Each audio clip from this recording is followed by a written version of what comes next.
Hey, it looks like we are live. Gunalchéesh, how everyone for joining us. We had a little bit of a pause there as we tried to work out some technical issues, but hopefully you can all see us and join us on our Facebook live stream on the First Alaskans Institute webpage, which is where this is being hosted. Gunalchéesh, how for being with us today for our coffee time with Val Davidson. And just as a forewarning, this is all new tech for us. So I just want to thank all of you for being patient as we work it out. And then also, I want to say to Wáahlaal, Gíidaak, and to Val, thanks for being willing to do this and learning on a quick curve. I think everybody else is doing the same thing we are, which is trying to become proficient at all of this technology. So to begin with, I just really wanted to welcome everyone to our coffee time and introduce myself. And then Barb will introduce herself, and then we'll give our special guest, Val Davidson, a chance to introduce herself. Wáahlaal is good people. Nun Quyana Kianans Hinudi Nan Kiagan. Nun Quyana Kianans is my grandmother, Mona Jackson. Cakneq Hinudi Chan Kiagan. Cakneq was my grandfather.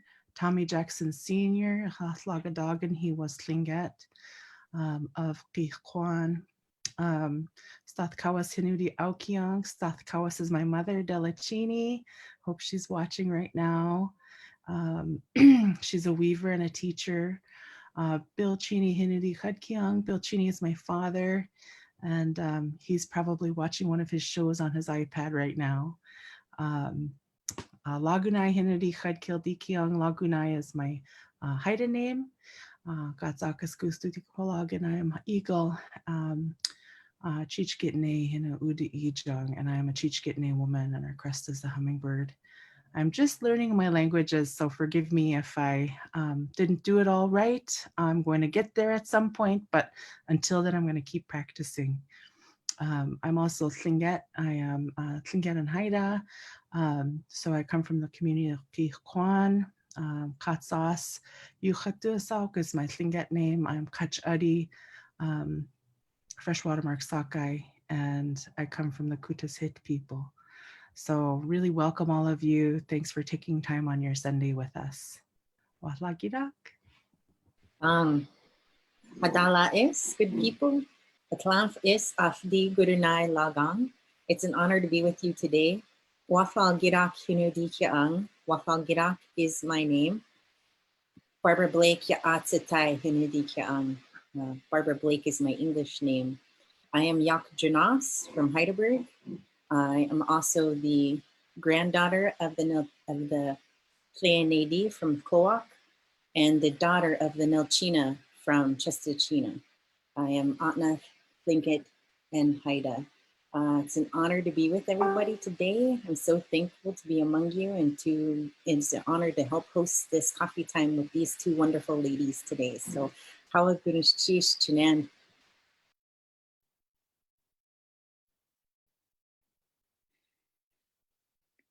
Good afternoon, I think it is. Quyana Nurr'araaluk Davidson, Yupiuwa, Mamterilleq, Anaka, Gunalchéesh, Artika, Gasaruk, Port Orchard, Washington, Quyana, Tlingit, Haidawa, Kekwanawwa, Jalnach Higgins.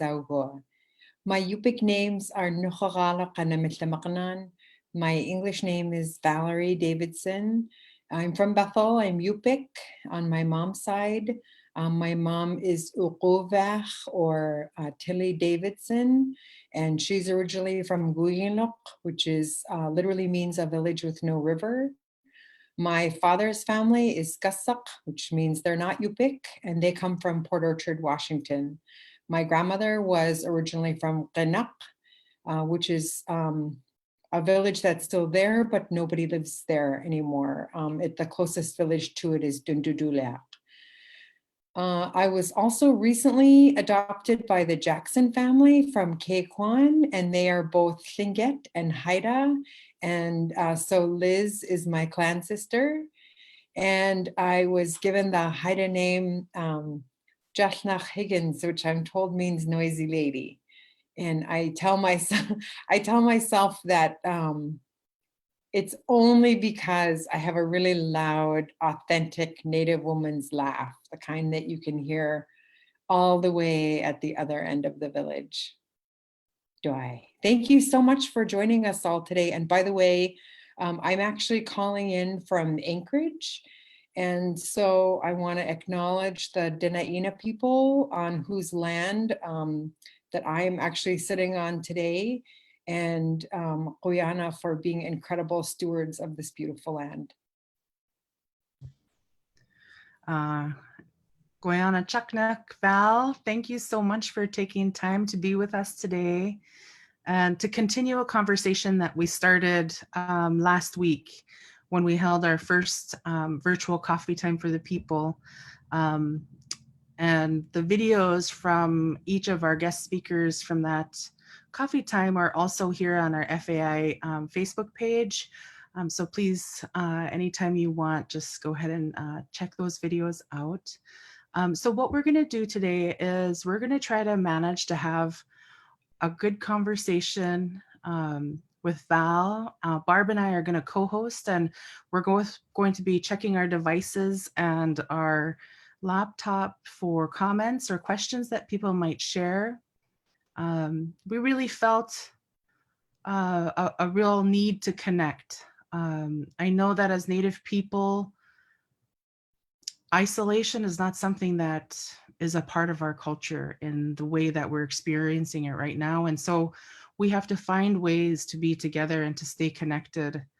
We have to find ways to hear the stories of what's happening in our communities, how our families are responding and preparing, how our community leadership is responding and preparing, how we're all experiencing this pandemic and the response and the preparations so that we can flatten the curve together.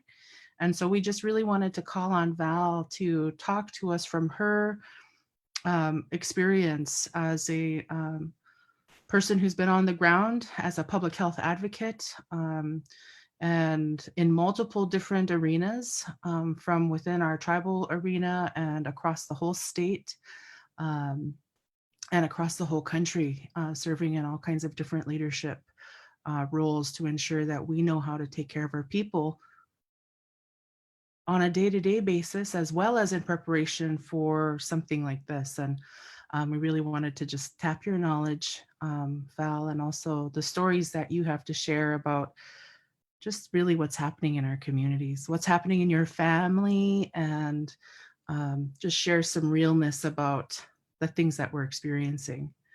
So to just kick it off, I wanted to share that I had reached out to Val and I asked her, when you were little, did your mom pin notes on your coat and let you go next door and visit, or what did she do?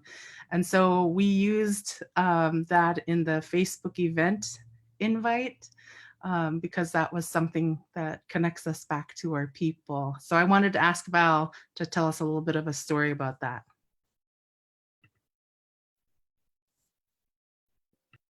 I'll have to remember to unmute. That's my biggest challenge. So like many of you, when we were little, we didn't have a phone. And so when we would go to Gíidaak to visit, basically Gíidaak is like you're going to stop by to check on someone, you're going to go visit, and it's usually unannounced. Gíidaak kind of implies we're just going to pop in. And there was no calligraphy in a invitation, no RSVP needed, you just stop by. And so when we were small, when we would go to Gíidaak, and my best childhood friend, her name's Geraldine, and she's been my best friend since we were in Head Start, so 48 years, almost 49 years. And when I would get to her house, the first thing I had to do was stand there straight, and she would unpin whatever note that my mom happened to pin to my coat. And so it would say, typically what time to send me home.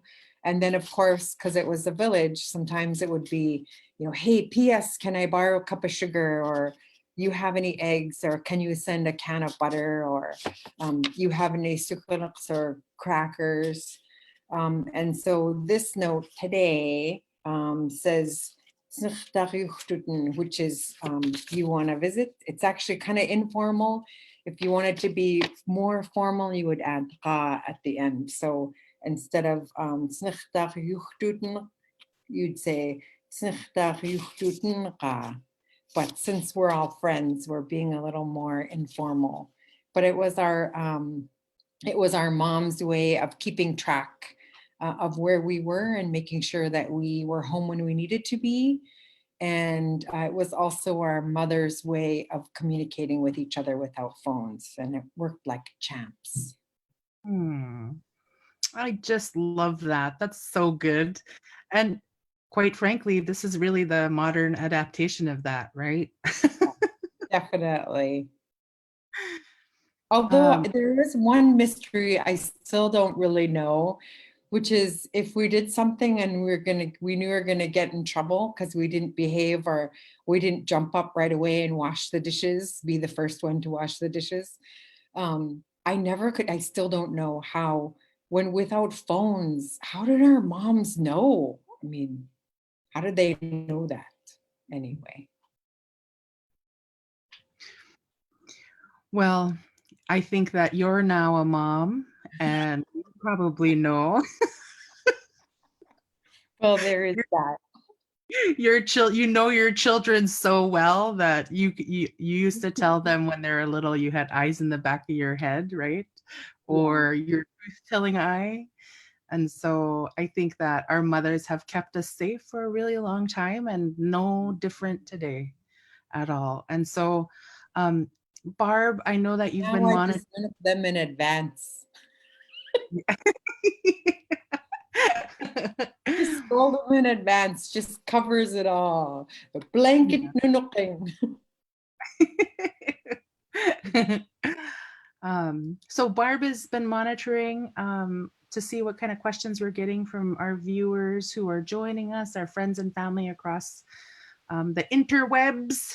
And she's going to pop in with some questions here and there, and really just shouting out to all the people sending us love right now. But Val, if you had to think about some of the experiences you're having with your family and trying to make sure that everybody understands what's so critical right now, what are some of the things that you've been really doing with your family, and what have they been doing with the rest of your family to try to make sure that we're taking care of our people and that they're protected the best that they can? So in our family, we definitely have some folks who are high risk. My mom lives with me, and she's 76. And so as an elder, she's high risk. And my youngest daughter is 16. She's named after my grandma, Daughluk. Her English name is Alana, and she's 16 and she has asthma. And so those two are at high risk for having complications from COVID-19. So our strategy has been, we're just assuming that we're all going to catch it, and we're trying to protect them as much as we can. And so for about, I think 3 weeks now, I have had my mom and my youngest daughter in total lockdown. They're not going anywhere. They're not going to the store. And since Alana is on lockdown anyway, and my mom doesn't drive, she's not going to get gas, because here's a pro tip: if your kid is on lockdown and they need to go to the gas station, where they've been going when you're not paying attention. So anyway, what we've been doing is we have disinfected everything. And so, of course, everybody's wondering about, what's the best thing to disinfect with? And what we've done is we've just used a spray bottle of bleach mix. And so you can make a regular batch for us is 2 cups of water and 2 teaspoons of bleach. So regular bleach that you have in a bottle, put it in a spray bottle, and we are spraying everything that has a handle. And it makes sense if you think about it, because what are handles for? It's for you use your hands to touch the handle. And so we are washing our hands constantly and using that spray bottle to literally spray everything with a handle. And it's things that you may not necessarily think about. So the front door, inside and outside, all of the interior doors, bathroom doors, bedroom doors. And at least when my kids are not so messy anymore, but when they were little, I remember not just the door handle, but the part of the door up 6 inches above and 6 inches below the door handle is where kids usually grab the door. They don't necessarily grab it by the handle. They'll actually grab it by the door. And so disinfected 6 inches above and 6 inches below. The last thing I disinfect is the quen handle, or the toilet handle. Before that, I'll do all of the faucet handles, light switches, flip them up, flip them down, and wipe those.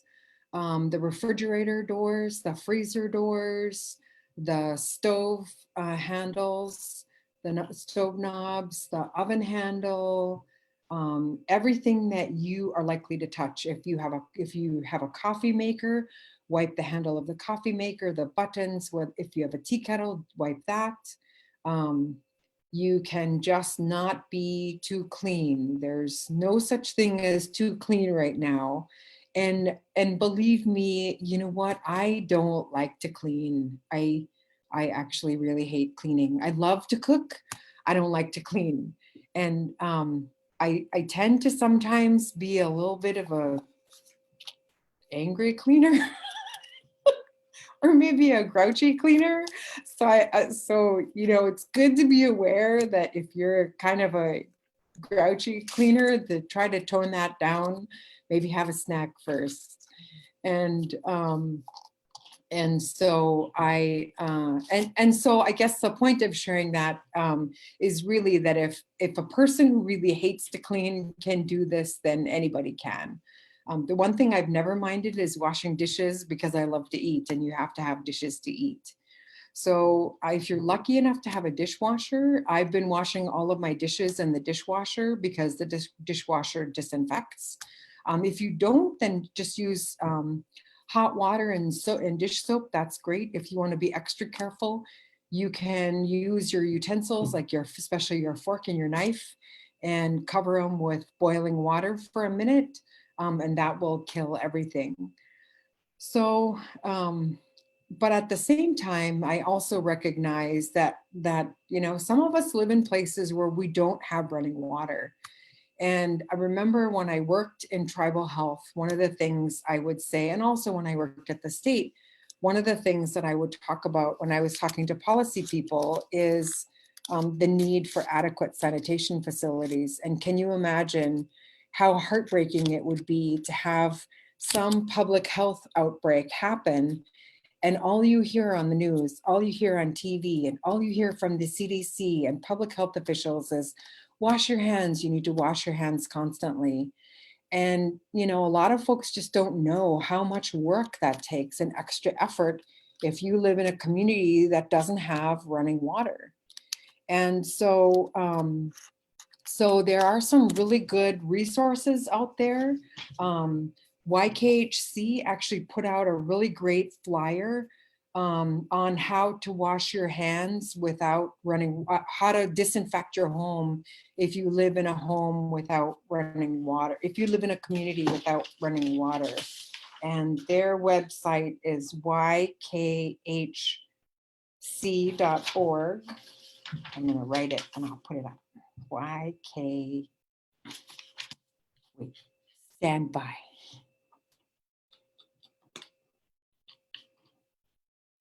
Yeah, I'm so glad that you touched on that, Val. I was going to ask you to follow up with so ykhc.org for some really good tips on how to disinfect and wash hands and things like that. If you if you don't have running water in your home. So I was going to ask you to talk about that, Val, because that's really important.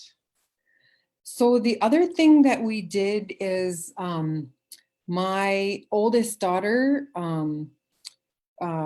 my second oldest daughter came home from college, and I was so glad she came home because I was really worried she was going to be stuck and not be able to make it home. And, you know, as parents, we all worried about our kids, doesn't matter how old they are. She's 18. And when I picked her up from the airport, we saw each other, and I was so glad to see her. And normally I would really nachta her. I would smell her up and kiss her like we do, like we Yupiks do. And I didn't do that. And it was really hard. It was so hard. And instead I had her put her bags in the back of the car. And when she got in the car, I put some hand sanitizer in her hands, and I had her wipe down her hands, the door handle, and also her seatbelt. And just because she had been in Washington State, and I didn't know what her exposure had been. And so because she was coming into a home with an elder and with her sister who has asthma, I was really worried about her having contact with them.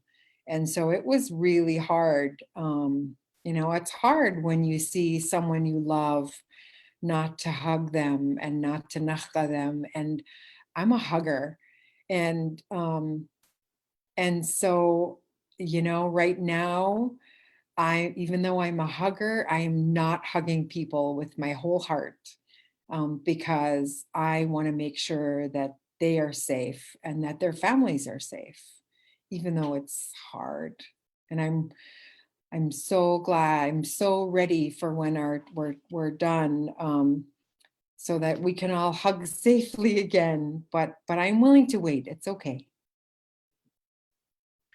Well, one of the things too that I think there might be some underlying presumptions about is that, you know, that there's some sort of judgment being cast about needing to disinfect your home or washing your hands so extensively or wiping down surfaces all the time. And I think it's one of those things that, you know, we're everyday folks just living our lives and generally living with already good cleaning and hygiene practices, and it's not anything that's so concerning, but it's because of the kind of virus that this is and the way that it lives on surfaces that requires that we kind of become hyperactive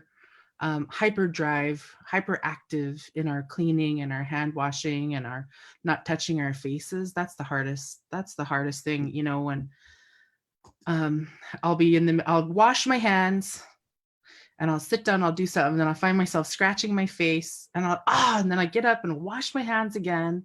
And while it might feel irritating in the moment, I also keep reminding myself that I'm part of, like all of us, I'm part of the force that's going to help hopefully let this virus die down. And so I want it to die down on all of the surfaces. I don't want it to be anywhere in this house when my parents come back. I want it to be completely gone. So I just really appreciate your ideas about things to do to kind of be hyper vigilant. Yeah. So the other thing, I don't know about you. I know it's okay. My face has never been more itchy in my whole life as right now, since we're not supposed to be touching our faces. I'm itching everywhere, and I just want to scratch. In the same way that when someone says the word lice, it's like you just can't help but scratch your head. Just that word. I don't know what it is. But anyway, I digress. And that is, you know, when people actually touch their face hundreds of times a day without realizing it. And that's why constant hand washing is important, is in recognition of the fact that we are touching our faces every day. I forgot to mention that if any of you will have babies, then look, you know, get down to where their level is and look at, see, I just did it again right there. I'm gonna wash my hands. when you get down to their level and look at everything that they can reach. And so I know when my daughter Daya was learning how to walk, she would grab onto the coffee table, and she probably walked a marathon around that coffee table, holding on while she was learning how to walk. So that means disinfecting the coffee table, the legs of furniture, the lower part of the refrigerator, the lower part of the stove, cabinets, I mean, everywhere. And it's not that we're not clean, it's just that this, as you mentioned, this virus is incredibly aggressive, and it's a really, it has a pretty long life on surfaces compared to other kinds of viruses. And so hand washing is really, really important. Well, and I've been thinking about it too. It's like, reading, when you overdose on reading all the news and listening to all the news and hearing all the reports and pouring through all the CDC and the World Health Organization things, it can be very overwhelming. And I think one of the other things that, as we're disinfecting our homes, that we're also being good to ourselves in terms of our relationships with each other, and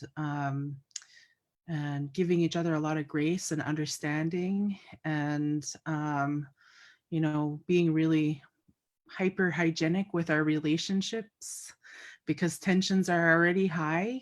And so can you talk a little bit about maybe some of the things that you guys are doing to keep your spirits up? Sure. So one of the most valuable lessons I learned from my gram was, if you lead with love, you will never stand alone. And what that means is just basically treat people kindly and treat people with respect. Be good to each other, and hold each other up no matter what happens. And one of the things I remember that it took me a while to really understand is that being good to each other also means being good to yourself. And we can be so hard on ourselves, and that's tough. So the kinds of things I'm doing, because there are 6 of us in this house, and we are all, I think, what you would call very strong-willed people.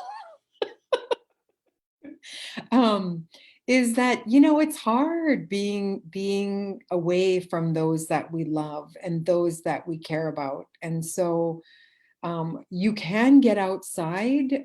We took our dog for a walk, and then it started, weather was being kind of somehow, so then we turned around and went back. But because we're in the same household, it's okay for us to be relatively close, but we can't be within 6 feet of anybody else. And so think of it as more than just social distancing, but physical distancing. And there are lots of other ways to be social. You can still go for a walk with somebody that you know and that you love.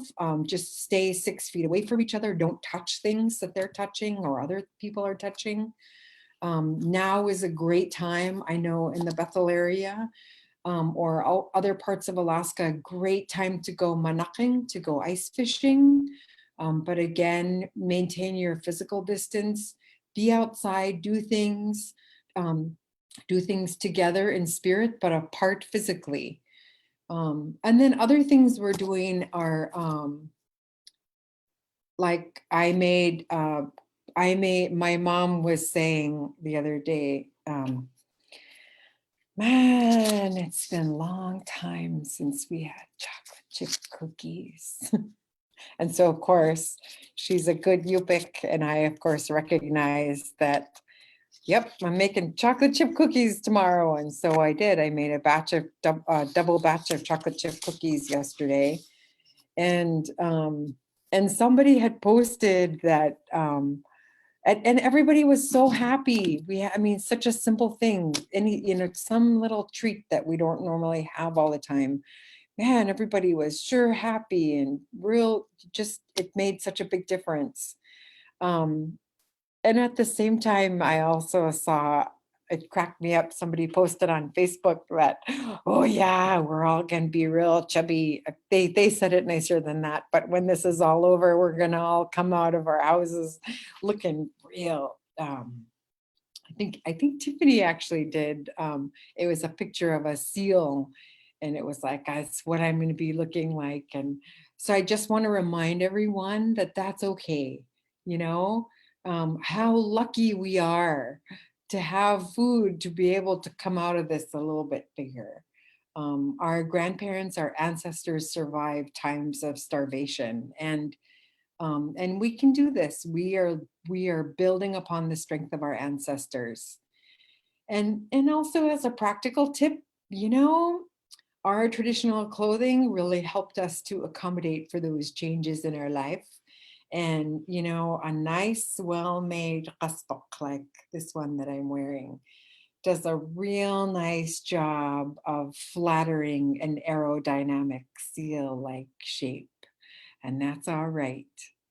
So, so now is a good time to learn how to make them, or smile real big at your sister or your relative who makes them. And maybe you could ask them to add a extra half an inch on each side, maybe. But to those of you who are out there and doing things like, I also have friends and relatives who are like, yeah, I'm starting to run now. And I'm like, good job, good for you, way to go, as I'm eating my cookie. Right? We're all going to get through this however best we can. Some people are going to eat delicious chocolate chip cookies. And They weren't that good. They were okay. And I've been noticing too, I've just been so, you know, I love our Native people. We all love our Native people. We've been through so much as a community. No matter what has been thrown at us, we are here. We are still here. And nothing that has been thrown at us has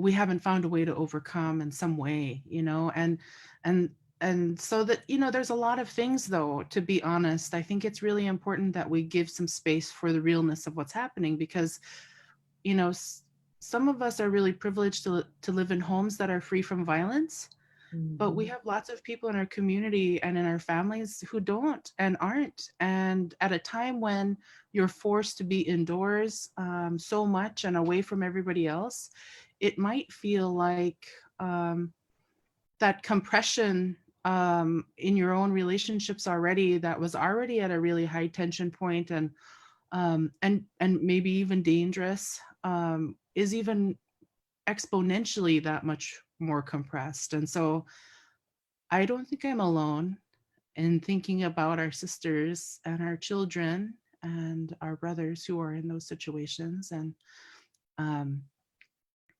I think that we should probably spend a little bit of time talking about what that means to us as a community, because we're in a process of intergenerational healing and we're making our way back. And this is yet another thing that this pandemic is yet another thing that's added to all that work that's already happening. But there's some really incredible resources and people out there who are strong advocates. And I just wanted to know what your thoughts were about that, Val.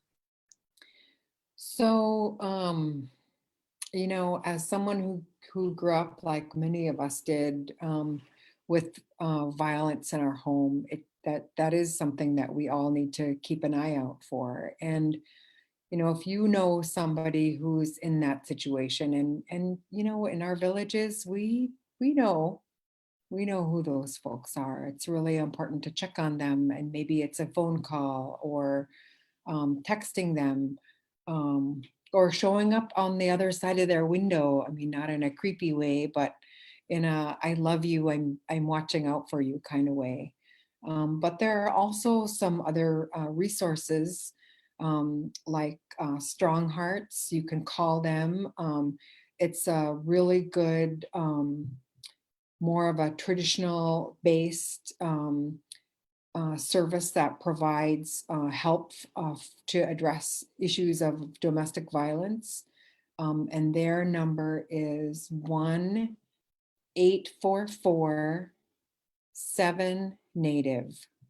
1-844-7-NATIVE, which is 844-762-8483.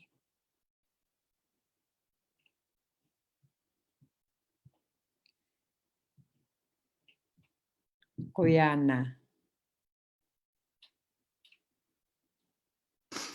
That's the Strong Hearts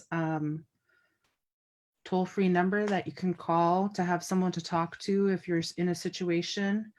We want you to be safe. We know too that especially at times like this, people might be feeling like they're burdens on their family or on their friends or on their support network, because everybody is having to adjust their lives for this pandemic. But it's mostly at times like this, when these things are like this, that our Native community really shines, because we've hosted how many dialogues across the state with thousands of people, our Alaska Native people, our relatives, our allies, and other community members. And one of the things that always comes up as a strength about our Native community is that when there are hard times, we come together and we find a way. And so I know that it may feel like that for some folks who might be having a hard time, but it's not the case.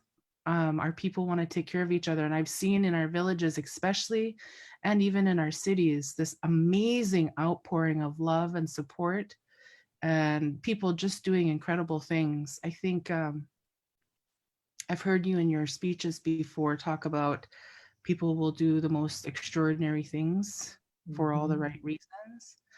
And that's the situation that we're in now. So I want to also give the Strong Hearts website is strongheartshelpline.org. strongheartshelpline.org. And that's specifically to help. What's that? All one word, right? Yeah, all one word. www.strongheartshelpline.org. And then on Instagram, they're at strongheartsdv. That's on Instagram, at strongheartsdv. So we just want to make sure to give a little bit of outpouring of love and support and encouragement. Be safe. Do what you need to do. We just really love our people, and we know that we're going to get through this too. Yeah. Well, and also a part of being good to each other is recognizing that while we're all just trying to survive this and take care of those that we love, it doesn't mean that we have to be perfect, because that is a really high bar. And so just talking with my family and, you know, other people who have kids, they're like, oh my gosh, our school district is going to online education.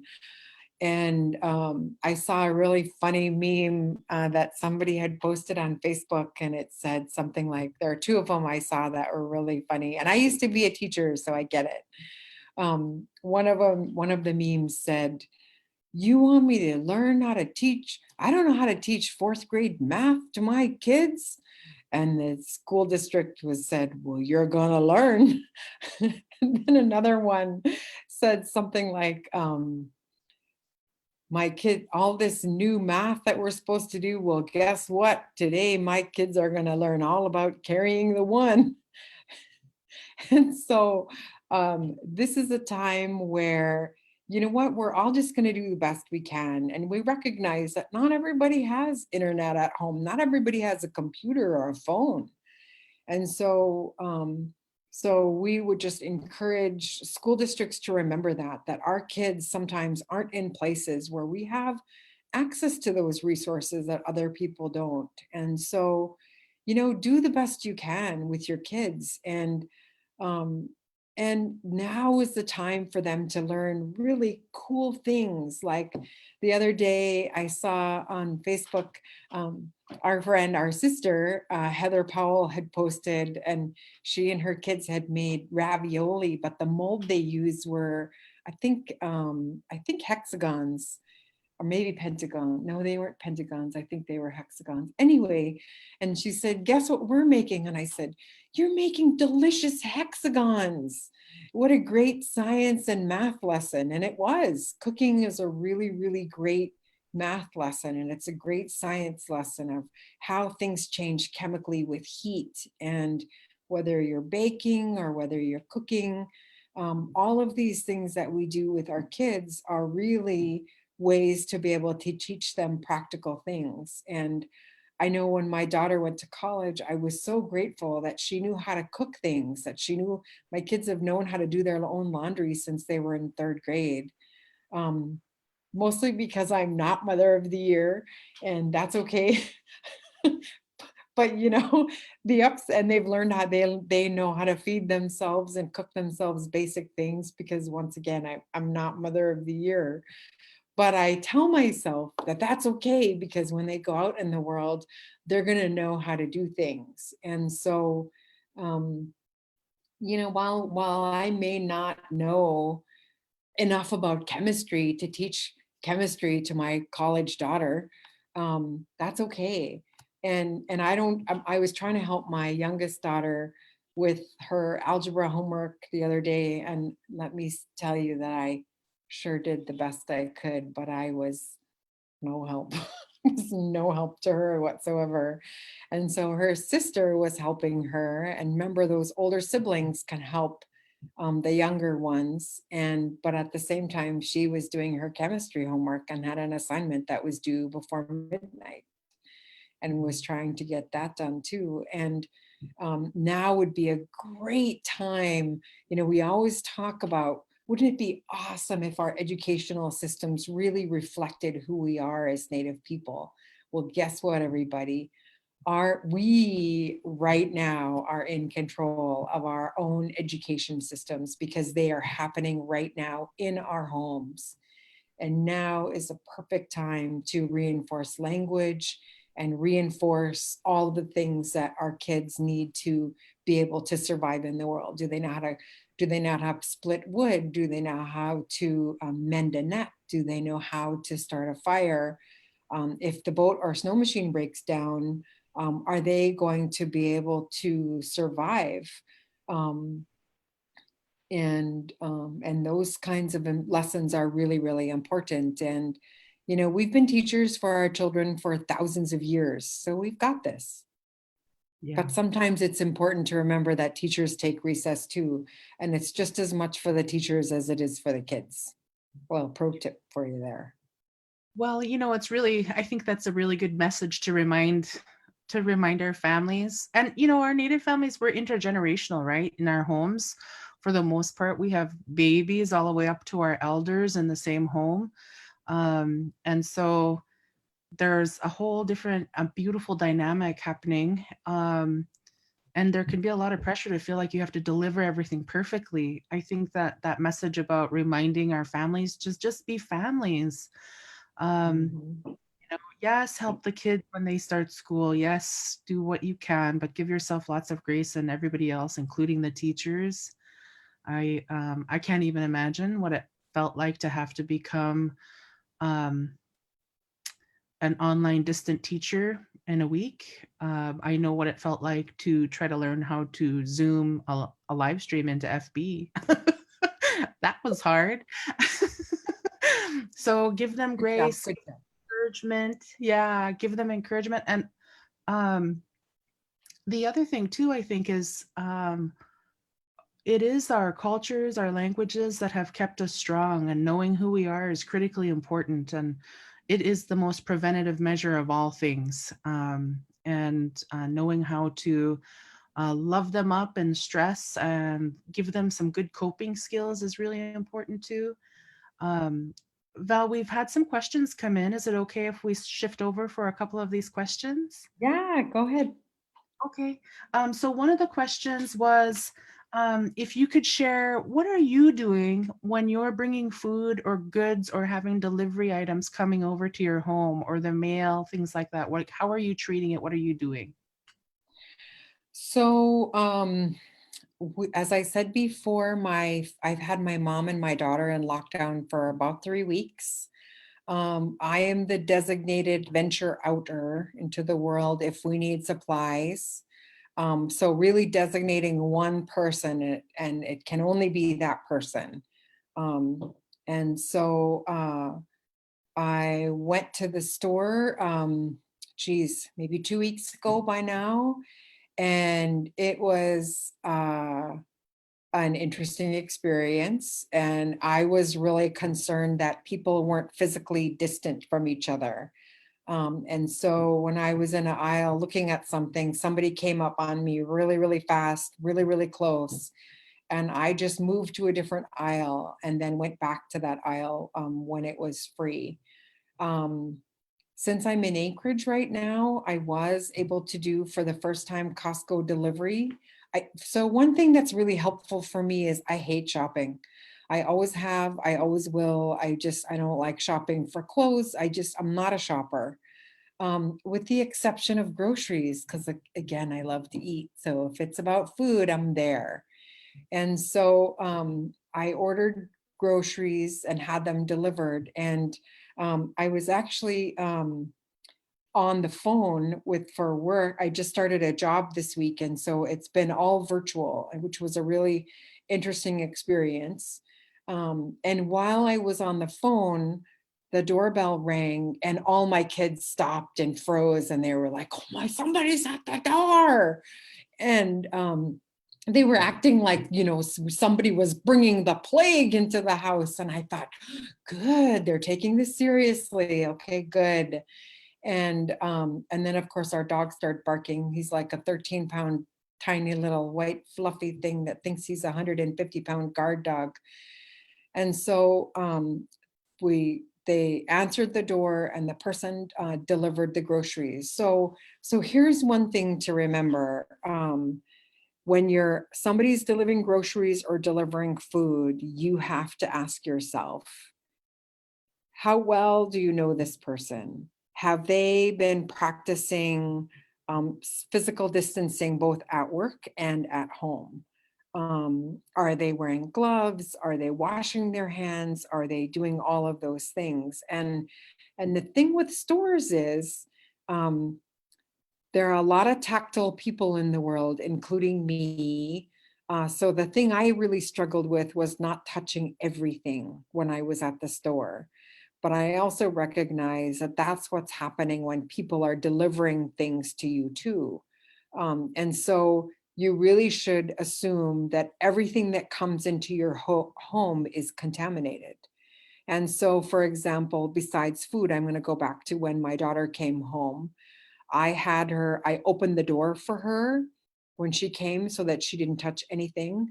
I sent her straight to the bathroom. She washed her hands. I had her strip down, we put her clothes in the washing machine and washed them in hot water and dried them. While she was in the shower, I sprayed down her suitcase and disinfected it on all sides. And then I put them in her room. And so as you're bringing things into the home, there are extra things that you can do to make sure that anything that might have been contaminated outside of your home can be disinfected. I hope that answered the question. Yeah, that seemed awesome. We have another question here from, let me say this, náay. It sounded so much stronger in my head. I had it, but she'd like to know, you have lovely pictures behind you. And family, would you mind sharing about them? Sure. So this black and white photo here, this is my grandma and my appa and my grandma Nurr'araaluk, Annie David and Nicholas David. And, some folks have asked me, why do you take this so seriously when this first started happening and before people were really, before a lot of the big restrictions came. And one of the reasons I do and my family does is because my grandparents had 9 children and only 4 of them lived. 5 of them died. And my mother, who's right here, was one of them. And one of the reasons that she and her sisters lived is because they were really good hand washers. And so, you know, it's just in one generation, in our parents' generation, not very long ago, where half the people in our family died. And so we take it very seriously. You know, people used to make fun of me all the time and tease me because, of course, teasing each other is one of our cultural strengths. It's how we build strength in people and in children. The people would tease me all the time about the fact that I was such a compulsive hand washer, and that in the winter my hands would get really chapped because I was always a really compulsive hand washer. And that's especially true if I'm cooking and handling food. But that has been a good thing. And it was literally the difference between life and death for our family.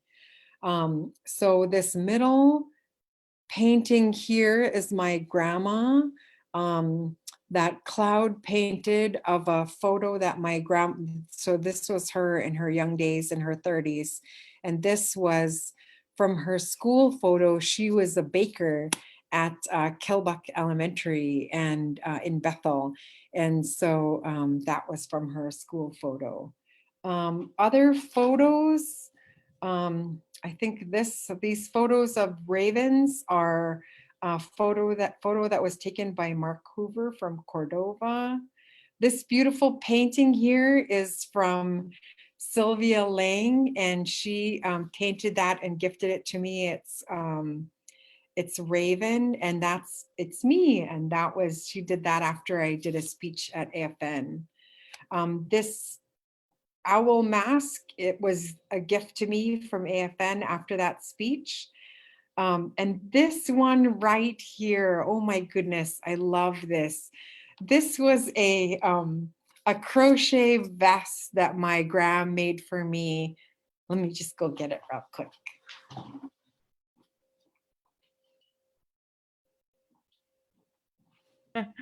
So adorable.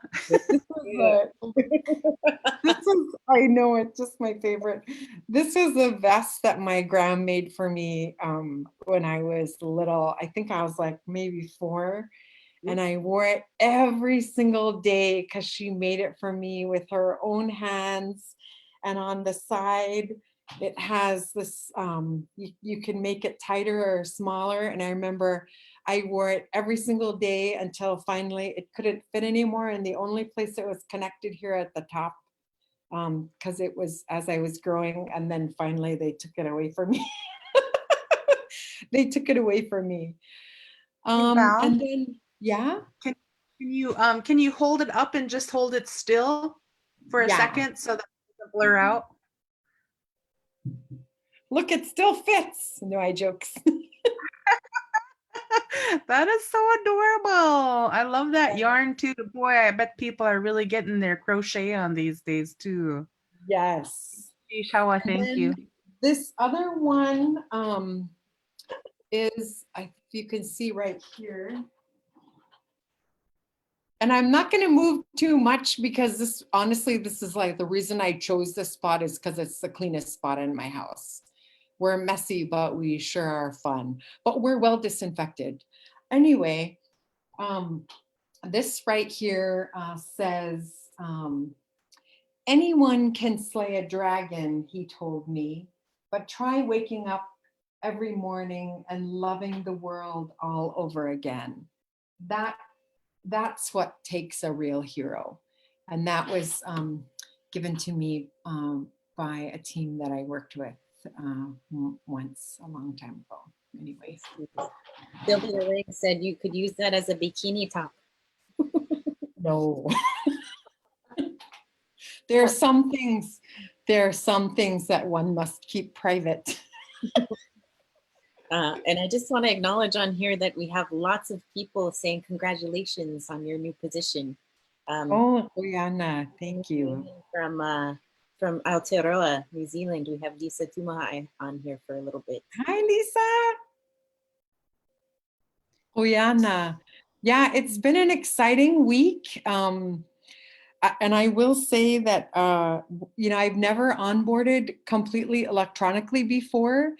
But one thing that I was really grateful for is that really, as everybody is now online in our organization at Alaska Pacific University, is that it really gave us a good perspective of what it's like for our students who have all transitioned to online classes. And so for all of you students out there, you got this. Keep going. We are so proud of you and we're counting on you to make it through. And since we are talking about higher education, if I can just make a really quick plug, I had every intention of doing the 4-year college plan, and that just didn't work out for me. Life is what happens while you're making plans. And that was true for me. And, it doesn't matter how long it takes. All that matters is that it takes. And so if you're one of those folks who are taking your classes 1 class at a time or 2 classes at a time or once whenever you can, keep going. Got this. Yeah, Gunalchéesh, what a good message. Because yeah, I didn't have a straight and narrow path through the 4-year plan that everyone says that you're supposed to be on. That's just not how it worked for me. It took me a long time. So I appreciate that.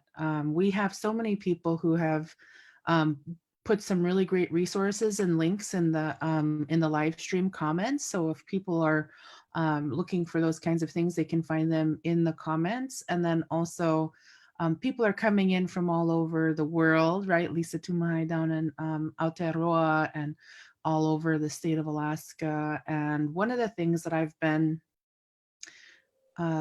really appreciating is, our tribes and our villages have really led the state, I think, in understanding the impacts of what was coming and really putting in place as fast as they could efforts to make sure that the communities knew what was coming, trying to work through all the complex layers of governance that make it really hard for our people and the people who are home to protect our communities the best that they can. And yet they persevered and continued. And it was our tribes and our villages across the state who put travel bans in place a couple weeks ago, who were like, nope, we got to lock this down.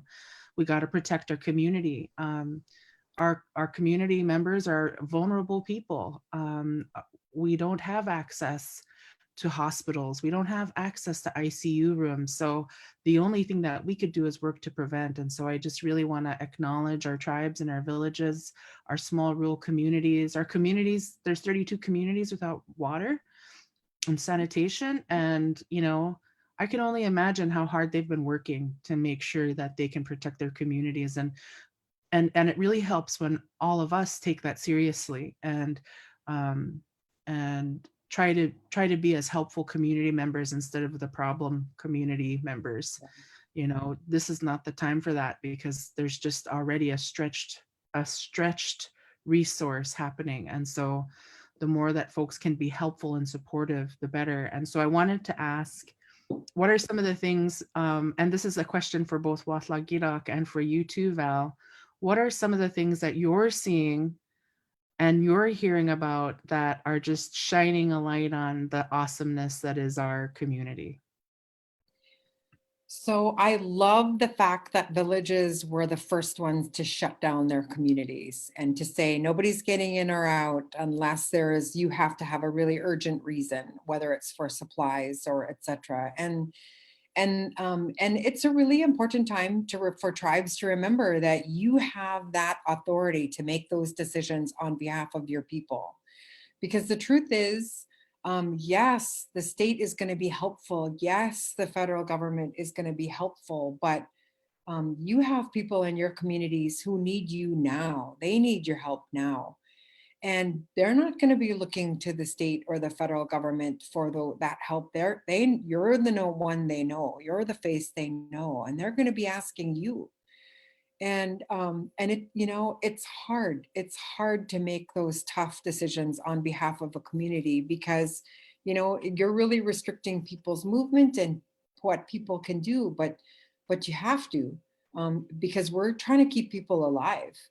And this is also one of those times, you know, to remember that what may be an inconvenience to you may save somebody else's life, may save the life of an elder or a child or someone who has asthma, someone who's battling cancer, someone who's on dialysis, someone who's experiencing living with diabetes, or someone who's pregnant.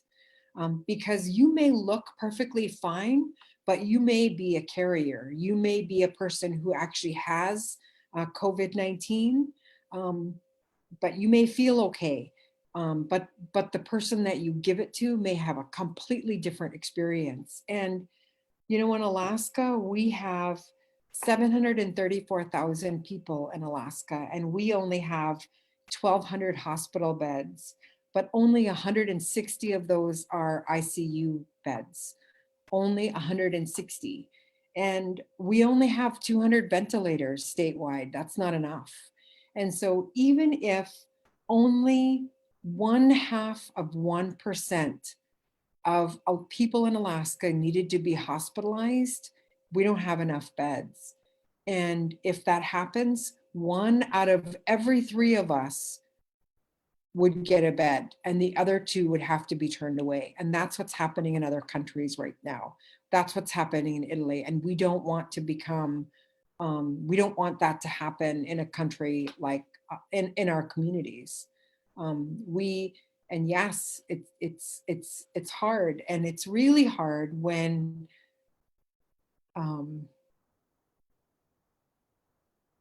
we're taught to be good hosts, and we're taught to, you know, when someone comes to Gíidaak, we take out all of our best food and our best tea and our best coffee, and to not be able to do that, to not let people in our homes right now is just really hard. I mean, it's really hard. And so, you know, what I'm asking everybody to do is don't put people you love in that position. Don't make them turn people away at their door. That means don't go. But that also means, you know, and I've seen a lot of people posting on Facebook, you know, don't go visit my parents. I'm not there where they are. I can't keep them safe. Please stop stopping by. And so people are suggesting maybe write a note and say, you know, sorry, but no visitors, and put it on the door so that if somebody's, you know, we might be just Gíidaaking out of habit because, you know, we like to Gíidaak. We do it every day. And I can tell you that, you know, my 76-year-old mother has a very active social life. She's out socialized me for decades. And she would literally Gíidaak every single day to our relative Dúil, every single day. And if she can do it, and if she can stop Gíidaaking, you can too. And she's doing it not only to keep herself safe, but also others that she comes into contact with safe. And so we did the same at our house. We have a no visitors rule, and nobody's coming over. And we've made that very clear. And I'll say that it's hard because it goes against everything that we've been taught about being a good host. But I will say that right now in this time, being a good host means doing your part to keep everybody alive, because we need you and we need each other. And right now, being a good host means telling people, I'm so sorry, but we're not taking visitors right now because we love you. We actually, that transitions really well, Val. We got a question from Marie Sakar, who's talking about how a lot of people in villages don't have a lot of supplies or transportation, you know, and especially our elders. And how do we help them by giving them supplies or giving them rides and still maintain that social distancing and that disinfecting and cleansing and maintaining that? So So one thing I know that a lot of folks are doing is checking on their elders and making sure that they have what they need. And I've seen people do that in communities, posting on Facebook. Liz, you want to share a couple of examples from quen? Because those are some really wonderful ones.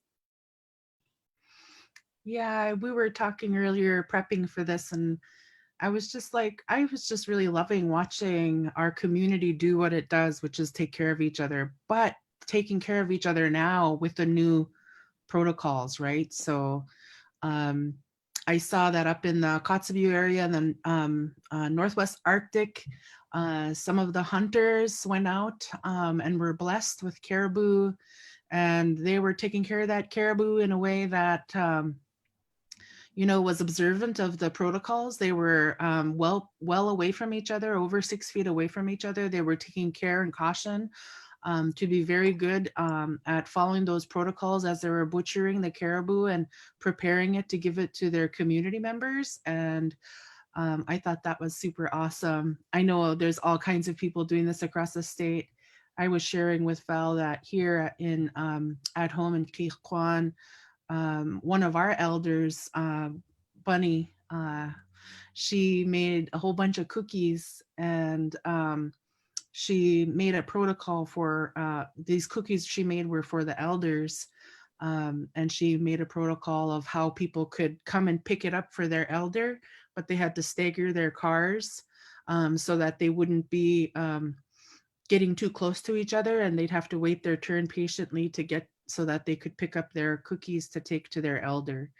And then my brother, Tommy Jackson, the third, Thomas Jackson the third, posted, he went out, he's a fisherman, he's a provider in our community too, and he went out and got some fish, and he posted a picture of himself wearing a face mask, wearing gloves, and talking about trying to make sure that he's observing those protocols, because it's important that our people have our food. This is what keeps us healthy and strong, but we have to change things up in order to be able to survive this. And it's really awesome to hear our communities doing that.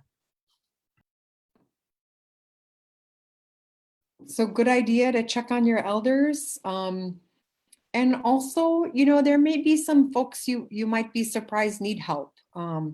Maybe as someone who recently lost their job, or someone a family who they recently split up, and there's a single parent who has kids. Let's not overlook them too, because they may need help. And so just keep that in mind. Great question though. We've got Sharon Hildebrand. Hi, Sharon. Hi, Sharon. Wants to know, do you recommend hugging in the same household? Well, it depends on the household, I will say. As I said before, I'm a hugger. And so since we are all self-quarantined and we all know nobody's gone anywhere, gone in or out, then yeah, that would be okay. But it's a challenge if, for example, what about me? Because I was going out to do the grocery shopping, but that was 2 weeks ago. So I think I'm okay, but at the same time, I have to ask myself,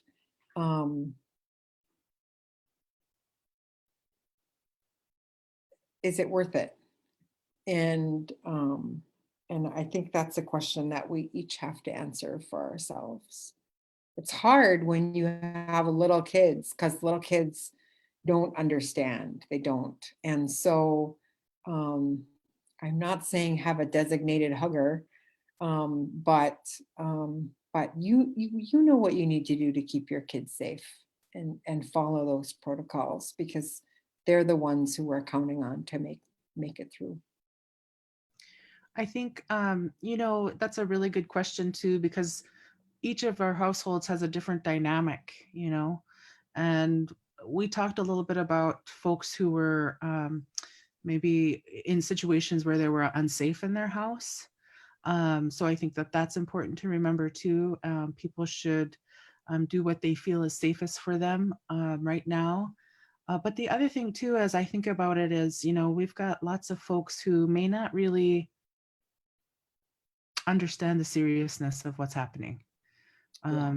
We have people, some of our elders have survived so much, that they're bearing with us, they're trying to go along with it, but also they've already survived so much. And especially when they've already felt the feelings of separation and isolation that being taken away to boarding school might feel, that this is just almost unbearable. And I think that we have to do this with a lot of love, and to not be mean to each other in the process. I think those are important. But at the same time, how do you deal with, say, the folks who are struggling with addiction issues and are in households where there might be elderly folks, or vulnerable folks, or immunocompromised folks, and they're not observing those protocols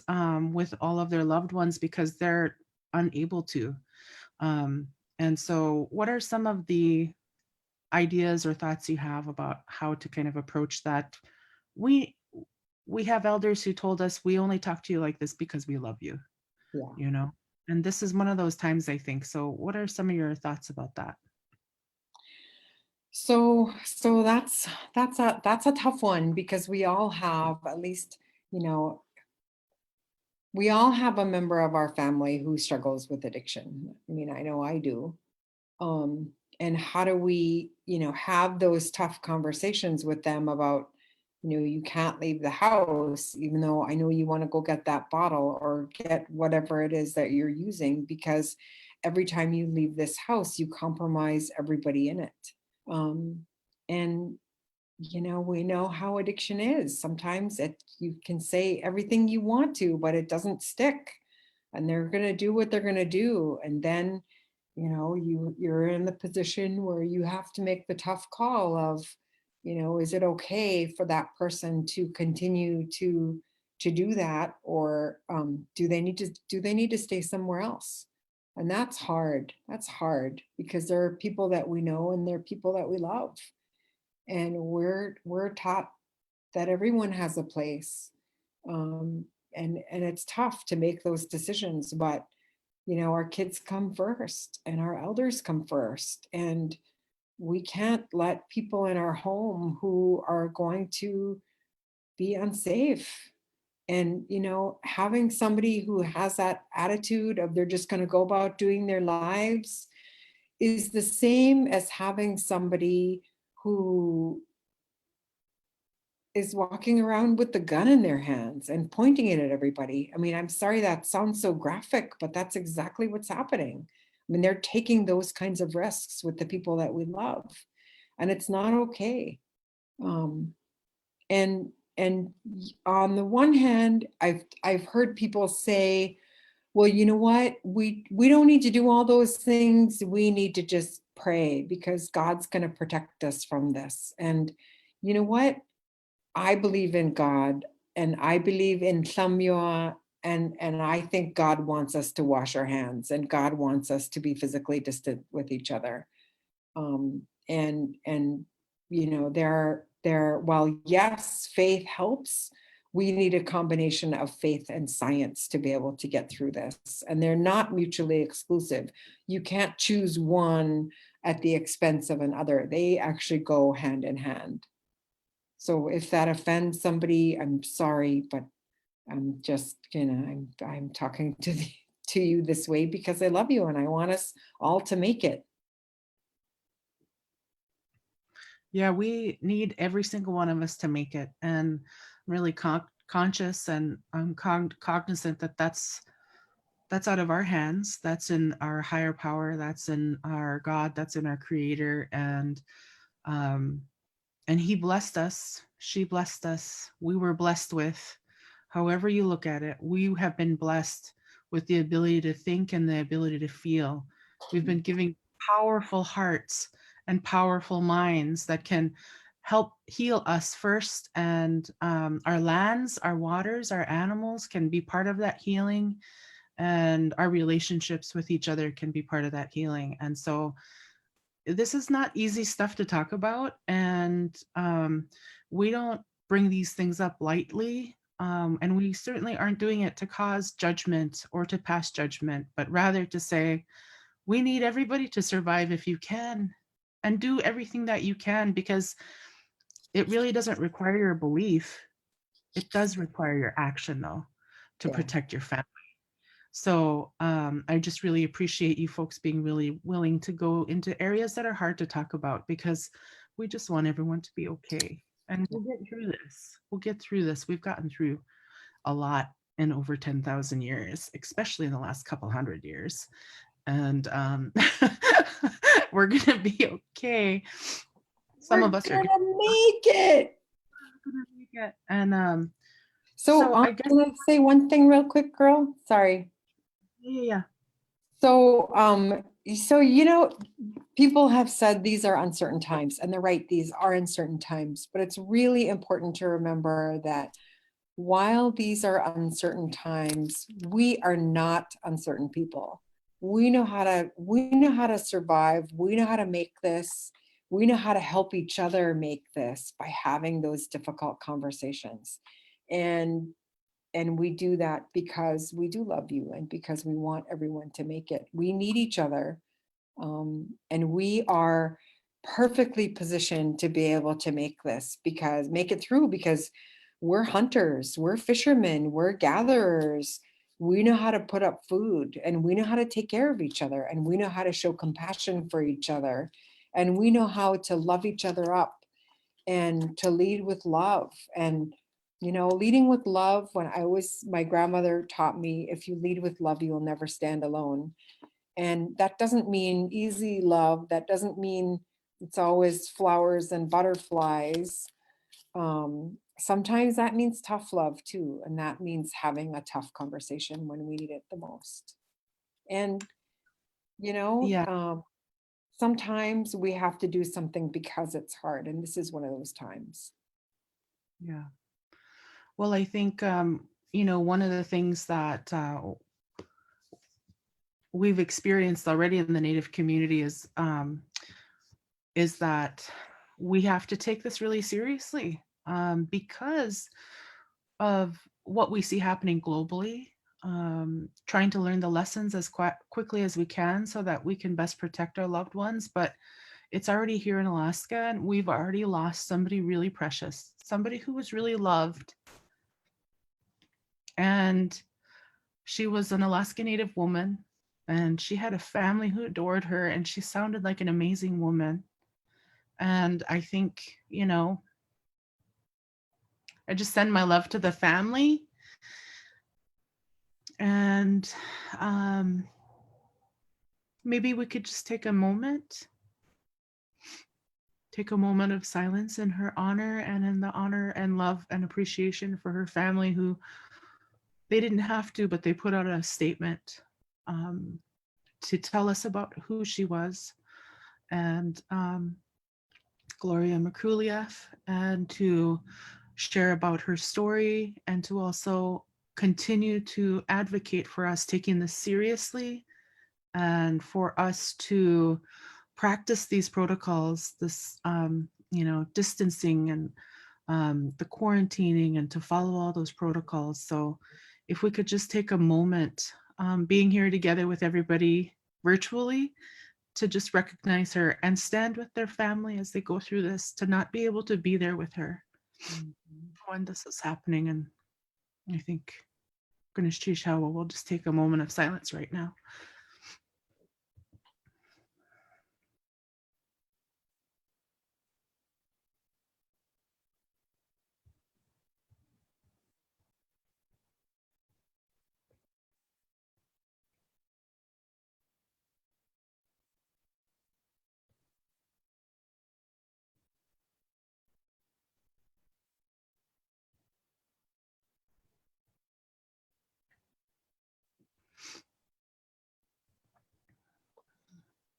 Gunalchéesh, just sending that love, that big beam of love to her family, because that's what we're dealing with here. We're dealing with making sure we survive. And we want all of us to survive, but that's already a challenge. Um, there's so many things that have happened so quickly. We talked earlier at the beginning of this about how hard it is for us as Native people because we're so socially connected. We live as a collective group of people. We love being with each other. And it's hard for us to be kind of separated and isolated that we are right now. And one of the questions that came in before we started was about, this new experience for us, which is, if you ever worked at the Alaska Native Medical Center, if you've ever been at the Alaska Native Medical Center, if you've ever had family or you yourself have been a patient there, you know that our families are in those halls and in those rooms and sitting by the side of all those beds and talking and being with the doctors and being with the health administrators and being with the support staff. And now we're not there.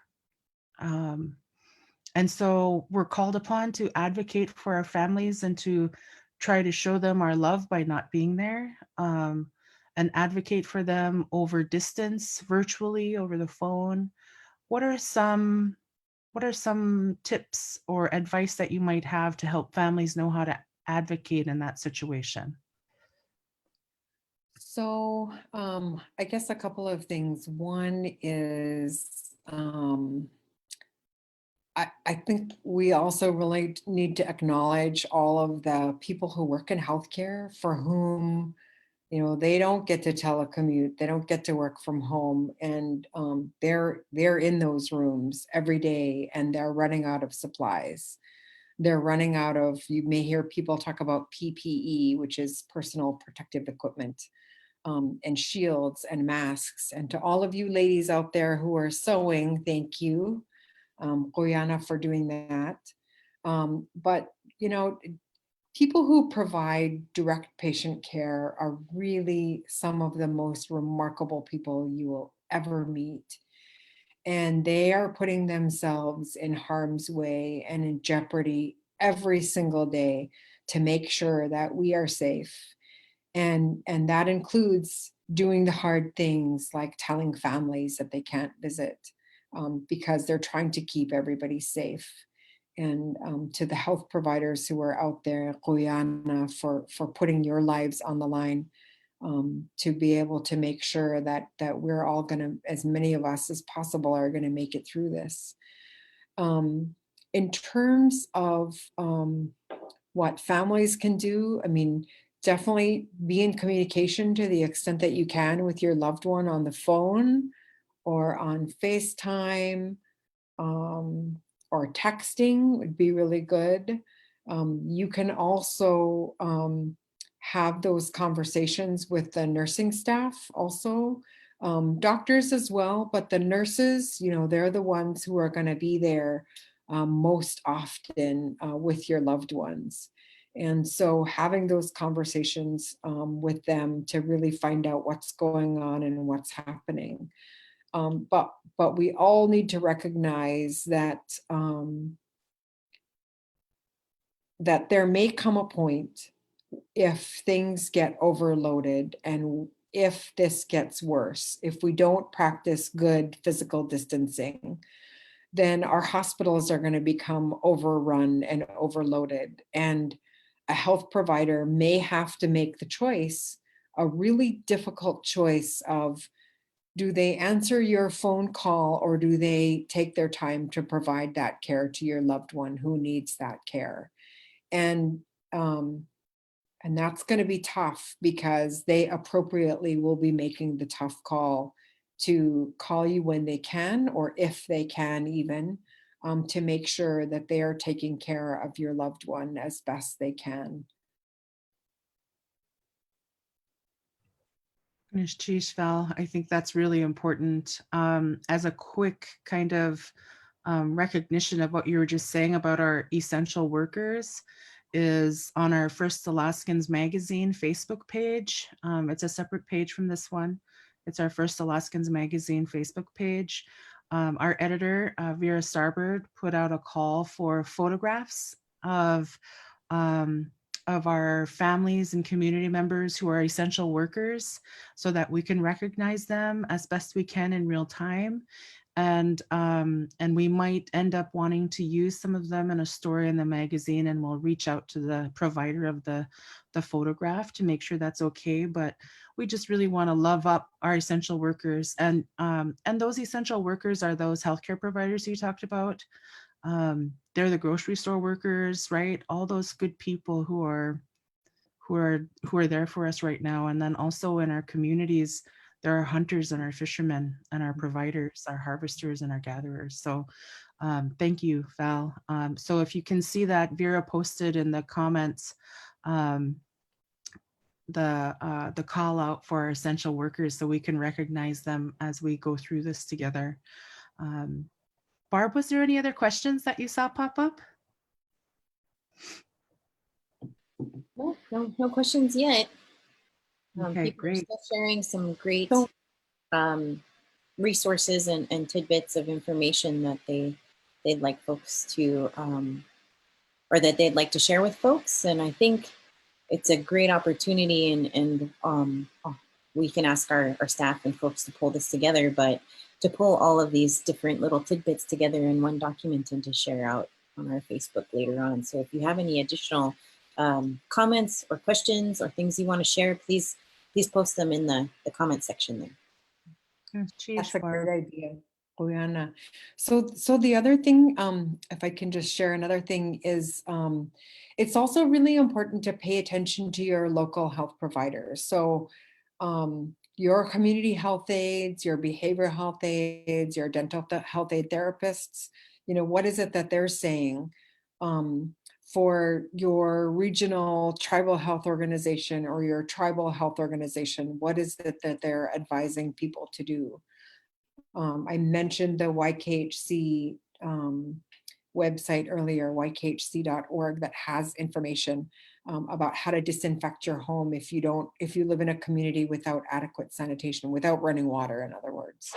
And so there are some folks who have some really great advice. As you know, on the one hand, it's really important to stay on top of the news to see where those new cases are coming out. I think we're over 100 cases right now in Alaska. And one person I have really appreciated her leadership is Dr. Ann Zink. She is the state's medical director for the state of Alaska, chief medical officer. And she has been doing those press conferences and giving really great advice about things to do, which is a lot of what we talked about here now. I've seen folks post some really, some trends on Facebook that are really unfortunate that just need to stop. And so before you post something, I would really encourage you to ask yourself, is it helpful? Is it true? That's the most important one. Is it true? And how do you check? Is it backed by the CDC, by the Centers for Disease Control? You can fact check it on what my mom calls the Google or on Snopes. And there are some things that aren't true being posted, like you can't kill COVID-19 with a hairdryer or by taking a steam bath. It's not the heat in the steam bath that's killing the virus. It's actually the bathing. It's the wash. It's the soap and water that kills it. So definitely enjoy the maqiq. Enjoy the maqi. Definitely take a steam bath, but just know that it's not the heat that's killing the COVID-19. It's the soap and water. Some folks are saying, yeah, if you just gargle with salt water, that's going to kill it. And that's not true. It'll make you feel better, but it's not going to kill COVID-19. And some, yeah, go ahead. Go ahead. Just as we're kind of debunking some of these things that we've all either seen or saw other people post, or and really trying to do a good job of like what's actually accurate, right? One I've seen come across my stream a lot is something about drinking hot beverages. and drinking hot beverages killing the virus. And so I thought maybe you could talk a little bit about that. Like, so no, I mean, yes, I will talk about it, but no, drinking hot beverages does not kill the virus. And if you think about it, where this virus really began, we began to see as a problem was in China. And you know what they drink constantly? Tea, and they drink really hot tea. I've been there. Their tea is really hot, but their people were still getting infected with COVID-19 and we're still dying, even though they were drinking lots of hot tea pretty much constantly. So that heat will not kill it. And so, yes, drinking hot things. I mean, I have my coffee right here. I'm drinking it. I love tea. I love hot things. I'm drinking, you know, hot cranberry juice with cranberries from the tundra to try to boost my immune system. So doing things like that are really good for you, but they don't necessarily kill COVID-19. So now is a time to really look at, you know, if you have berries you've been saving in the freezer for some special occasion, guess what, everybody? This is one of those special occasions. Take it out, share it. We did that the other day. We had some, I found a stash of frozen blueberry freezer jam, and we had that over biscuits, and it was so good. It just tastes like the tundra. And then we also make our own cranberry juice, again, with tundra cranberries. If you have some in the freezer, here's how you can make it. Do like a cup of water in the pan, and then maybe 4 cups of cranberries, and bring it to a boil. Simmer it for about 10 minutes because you want those skins to get soft. And then crush it, or you know, use one of those you know what I'm talking about, those how like a did it go blender.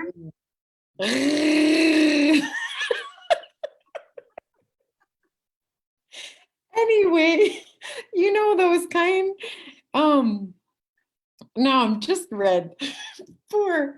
So when I dish, so now when I and it'll be really thick. It'll be a thick paste. And then you can just use a little bit of few spoons of that in some boiling water, hot water, and mix it with honey or some kind of sweetener if you want, or if you're real pro, just drink it straight and sour. You can either have it hot or you can have it cold. And the vitamin C and antioxidants in the cranberry juice are really, really good for you. Again, they won't kill COVID-19, but it will help boost your immune system. Yeah. And boost our immune system so that we can stave off any other kind of thing that might happen in it while this pandemic is happening, because we don't want to flood the hospitals or the clinics. We want those health service providers to be really focused on preparing for what could be a really intense few weeks or few months here. So thank you, Val. Barb? Yeah. Just wondering if you have some advice about how you're talking to your kids about this, or if you even have advice for me about how I can talk to little Cedar or Nate about this. Cedar especially doesn't really understand what's happening and is kind of confused as to why we can't play with our buddies and can't go hug people. Yeah. So I will just first preface by reminding everyone that I am not Mother of the Year. But these are the things that I am telling both the little guys and the big guys that I am coming into contact with. One of them is when we love people, sometimes we have to love people safely, and that means from a distance. And we are right now showing our love for people by being 6 feet apart. And there are other ways that we can show our love. We can call them, we can text them, or we can sing songs with them outside, standing 6 feet apart. We can yurak with them from a distance, not close together. For older kids, Man, I'm just mean. I, my youngest daughter is 16, and she, for a long time, was telling, "You're just mean, Mom." And I'm like, you know what? You're right. I'm sorry if you think I'm mean, but I love you enough to be mean to you and not let you do all the things that you want me to let you do. But I also want to remind you that you're old enough to know what you need to do to keep yourself safe. And I really don't appreciate you putting me in the position of having to be the bad guy all the time, because this is hard for me too. Do you think I like telling you no all the time? Stop making me say no to you all the time. It's not fair. I'm supposed to be the fun one, and I don't get to be that right now. How come I always have to be the mean one? And and I think she hadn't thought about that before. Um, but I also know she was thinking, since when have you been the fun one?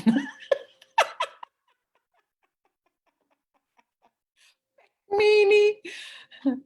um, and so, for the older kids, they're old enough to hear the truth. And it's hard. It's hard truth. But again, we tell them this because we love them. And that includes, them taking a part of the responsibility to not put you in a tough position all the time. I miss your jam already. I just wanted When to, we're done, there'll be jam for everyone. yes. So somebody asked me the other day, what are the things that you're most grateful for right now? And I am reminded I am blessed with a really wonderful family and friends. And I'm so lucky to have that. And the other thing I'm grateful for is I'm so glad that I'm a fisherman who also knows how to put up fish. I'm glad that I'm a canner. I know how to can food, and it's one of the things I love to do is to cook and to can food. And the other thing I'm really grateful for is that I am so grateful to come from a public health background where I know how to keep my family and my friends and my community safe. And that same conversation I had with my daughter about not putting me in the difficult position of always having to be the bad guy. That's the same position that our leaders are in right now. And that includes our tribal leaders. And the tribal council and the tribal council president, the mayor of our community, they have exactly the same responsibilities as the mayor of New York City. Exactly the same responsibilities. They have to provide for the health and welfare and the economic viability of their communities. But you know what? They don't have any of the resources, nowhere near the resources that the mayor of New York City does.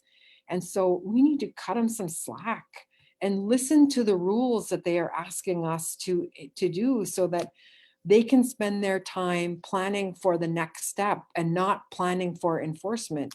Because we're not little kids, we're grown-ups, and our kids are looking out for us. They're looking to us for guidance. And now is the time to be responsible with what we do and what we say, because people are watching us and we have to take extra precautions. Yeah, I really appreciate you saying that, Val, because I actually got another kind of comment / question in, and that really has to do with, the situation that we're in, where we're in this pandemic and people are scrambling to try to all of a sudden work from home, teach school from home, take care of children at the same time, do all these things, maybe even with, 4 or 5 different people all having to be on a teleconference or a Zoom and another meeting all at the same time in the same space, so that, people can continue to work. And that's a lot of intense pressure, but also focus is there. People are focused on trying to get their homes, their families safe. But at the same time in the world, we're still dealing with a political process. You know, the state legislature, the Congress in DC, and people are still in that mode of both passing laws and also not paying attention to some laws that people have worked on for a really long time.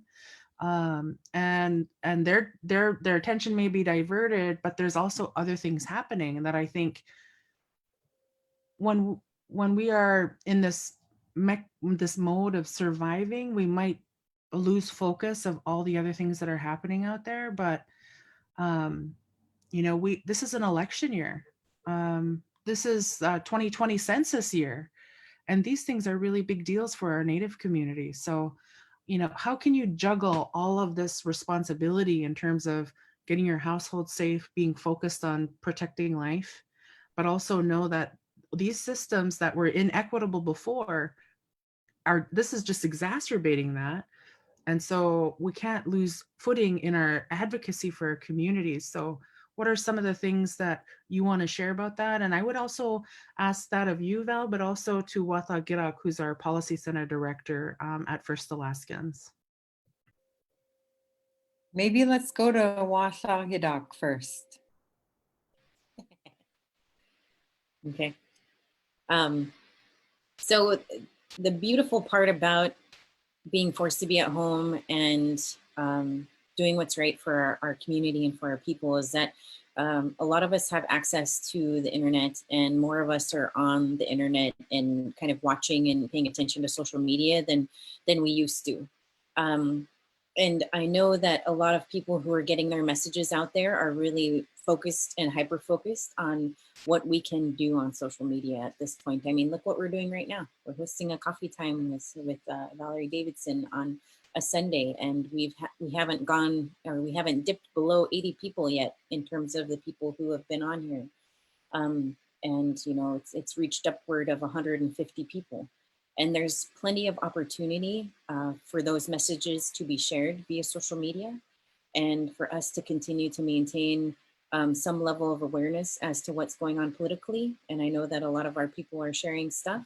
I think back to your original message, Val, though, is that we need to be very careful about what we're paying attention to and really pay attention to the sources of that information, because there's a lot of information out there that is not going to be factual. And we really need to double check what we're reading and what we're paying attention to. That being said, we are still in the census year, and we still need to really look into how we can fill that little card out, because that's hyper important as we move forward in this 10-year count. And you can fill that out online. And I know that a lot of our communities don't have a strong internet as they do in the urban centers. But I do know that a lot of our internet bases are offering special deals in this temporary stay-at-home measures that are being taken. And so we need to really look at what we can use as far as internet, and you can fill the census out online, which is awesome. And then also looking at what we can do, what we can do in terms of paying attention to who we're going to vote for, and really focusing on what that voting is going to look like if this holds through summer, which we're all praying it doesn't. But what is going to happen come next fall if it's still social distancing and isolation and maintaining this 6-foot level from each other? What does the voting booths look like? And we're all paying attention to that, and we're all hyper aware of that situation, and really using our brain power to see what that might look like and what good ideas are out there for how we can best substitute some form of alternative voting come fall, if we're still in the social distancing and social isolation phase.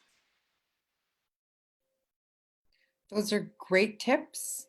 The other is, remember when you're filling out your census information, if you have people in the household who are both Native and non-Native, make sure that the Native person in the household fills out the application as the primary, because then you will count as a Native household. And for those of you who may not be familiar with the census, The numbers in the census that occur every 10 years really sets the baseline for how much money comes into your tribal health system, your BIA providers, your tribal providers. All of those things are determined by the census.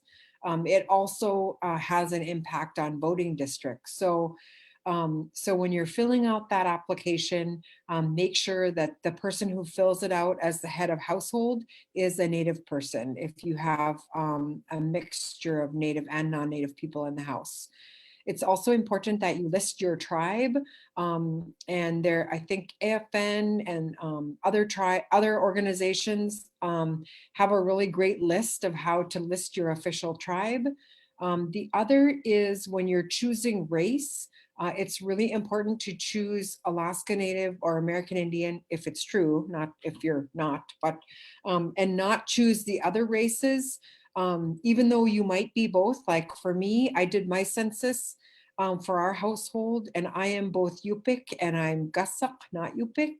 And I chose the Yupik Alaska Native, Alaska Native box, and I didn't choose the white because those numbers will get lost. I won't be properly counted. And my tribe, Arujormut Native Council, and where I get my healthcare at South Central Foundation, Alaska Native Medical Center, and YKHC, because I live part of the year in Bethel, won't get the resources to be able to provide care to everybody in the community. So those are some tips as well.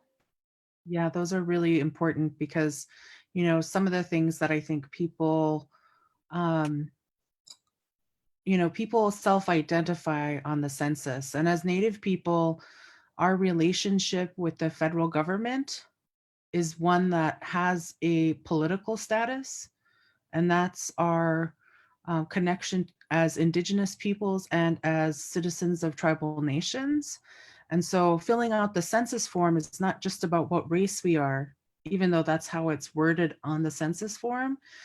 For us as Indigenous people, it is a political act to be counted in the United States so that those funds get to our critical communities, but also because the federal government has a government-to-government relationship with our tribes, and they have a responsibility to meet because of that. And they also have that unique and special political relationship to us as individual Indigenous people in this country. So filling it out for us is a little bit different than others because we both have a political status as tribal citizens, and we have this racial identity. And a lot of times people kind of conflate those two things, and they think that everything about who we are as Native people is race-based just because of, you know, they never had a chance to know anything else, or they don't understand that these are two separate, different kinds of statuses, because it's the only one that people really have access to understanding is the racial side of things. And then the census is tracking that, right, as the kind of that racial identity piece. What do you self-identify as? And so the way that I think about it is it's a political act of recognition as a tribal citizen, or even as somebody who might not be enrolled in the tribe, but your family comes from that tribe. You're from that community. And so you can write the name of that village, that federally recognized tribe. And nativefederation.org, I think, is AFN's website, and they have a list of all the federally recognized tribes that are in Alaska, so that you can make sure to write that in. It's so crazy to have to, well, we're dealing with a pandemic, and also we have to do the census, and also we have elections this year. I mean, this is like a trifecta of the perfect storm, right? Of things coming together that really are impacting us on all sides. Yeah. And I think really what I want to say too, as we're getting close to the end of our time, is, you know, we do have all those things happening, but that's no different than the last couple hundred years, and we're still here. we are so strong. And so I thought maybe you could both share some thoughts and some words about our strength and our ability to get through these things because of who we are and our ancestors. So maybe before I do that, I did want to say a couple of other things. Sorry, just hijacking the conversation. A couple of other things, just practical things that I've done recently. In fact, just the other day, and it kind of scared my kids, but I'm going to say it anyway because I want people to be prepared. When we were, of course, I chose the time when we were all sitting down having dinner at the table. And one of the things, and this is hard, it's really hard. But one of the things I talk to my kids about is, I have, in public health, we say, prepare for the worst, plan for the worst, and hope for the best. But that sometimes things happen and we don't know what's going to happen. And I wanted my kids to know what to do if something happened to me. And so I wanted them to know that I have a will and that there's a plan if I don't make it. I'm a single mom. Their dad lives in New Mexico. We get along fabulously. We just talked to him last night, and he and his family are doing well. But I wanted my kids to know that I have a will. I want them to know who has it. I want them to know that we are fortunate to have a life insurance policy. And what does that mean? And what do they do? And I wanted them also to know that, if something happens to me in the middle of all of this, that there are people that they know, their aunties that they know and love are going to help them. And that they don't have to do things right away. That right now, if something happened to me next week, there would not be a service. They can decide whether they want to bury me, which would happen later, or whether they want to have me cremated, and they could do something later in the year. And my youngest daughter, it was a really difficult conversation because she said, "Are you telling me that you're going to die?" And I said, "No, that's not what I'm saying." She said, "Do you feel like you're going to die?" And I said, "No, I don't feel that way. I'm just telling you that I have a plan. If anything goes wrong, you need to know that I have a will, I have a life insurance policy, and these are the aunties that you can count on to help you through this." Because they need to know that they're going to be taken care of. And that was really hard. I mean, our conversation at the dinner table got really quiet. And so, now is the time, if you don't have a will, to get one, to have one filled out, at least write one out and on paper in your own handwriting and sign it, and give it to somebody who knows you. And then the other is, I'm going to switch to that was pretty serious, but I'm going to switch also to talk about, there's so many celebrations that are happening that we'd normally all come together and we're not able to do that. Whether it's a big community celebration like Jamai Festival or celebration in Southeast, or even on a personal level, babies are being born. Congratulations, Nicole, on your baby girl just born. And also birthdays. Happy birthday ang nakanutiq to Malcolm McEwen, my brother-in-law, my sister Christy's husband, and for all the little kids who are having birthdays during this time, who can't get together to celebrate in person with their friends and their families. We can celebrate later when it's safe. If it is a birthday for a child, don't have a birthday party inviting people to the house or in a community setting. It's not safe. The best birthday present you can give to someone you love is their health and their safety. And that means having those birthdays and those other celebratory events later. And so, go ahead. Well, you brought up something that's really important, though, that I did hope that we would have time to talk about. Hey, we only have time. We're not going anywhere. We're gonna be here all day. You bring up something that's really important though, and I think it deserves our attention for a moment, and that is on our cultural protocols around these kinds of issues and topics. Some people might call it uh, taboo, or maybe bum luck, or um, things that we're not, that we're trained not to talk about, bad things happening because we don't want to bring them closer to ourselves and to our families, to our loved ones. And I really want to acknowledge that that's real for us. That really is real for us. But we're not talking about these things out of disrespect. We're talking about them out of a sincere respect for how long our cultural protocols have been in place, and the fact that our people always adapted. That's how we survived, and took the best available knowledge at the time that they were alive to make decisions that were imperative to our survival. I think about our community of quen, and our leadership when colonization happened here. Our leadership, our Alaska Native Brotherhood and Alaska Native Sisterhood, formed to protect us. And, they said, we're going to have to do some things differently in order to survive this. And those were really hard decisions. But here we are, we're still here. And we get to put in place and put back into practice our cultural ways because we're alive.